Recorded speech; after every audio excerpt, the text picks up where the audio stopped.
ত্রাণ সামগ্রী বা নগদ টাকা ও জমাকৃত পণ্য সামগ্রী যদি দুর্গত এলাকার লোকদের জন্য উপযোগী হয় এবং তা পৌঁছানো সম্ভব হয়, তবে জমাকৃত পণ্য ও টাকা সেভাবেই পৌঁছে দেওয়া কর্তব্য, যেভাবে কালেকশন করা হয়েছে, নেওয়া হয়েছে, জমা করা হয়েছে।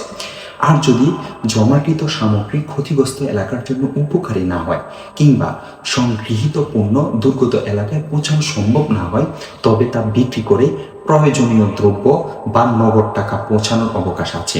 তদ্রূপ উক্ত এলাকার জন্য কোনো বিশেষ দ্রব্য বা খাদ্যদ্রব্যের প্রয়োজন থাকলে তাও নগদ টাকার বিনিময়ে ক্রয় করে নেওয়া এটি জায়েজ আছে।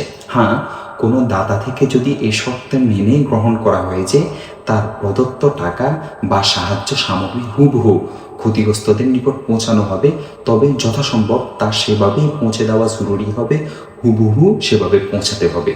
দুর্গত এলাকায় টাকা বা সাহায্য সামগ্রী পৌঁছে দেওয়ার জন্য যাদেরকে মনোনীত করা হবে তাদের আমানতদারি সম্পর্কে নিশ্চিত হওয়া জরুরি।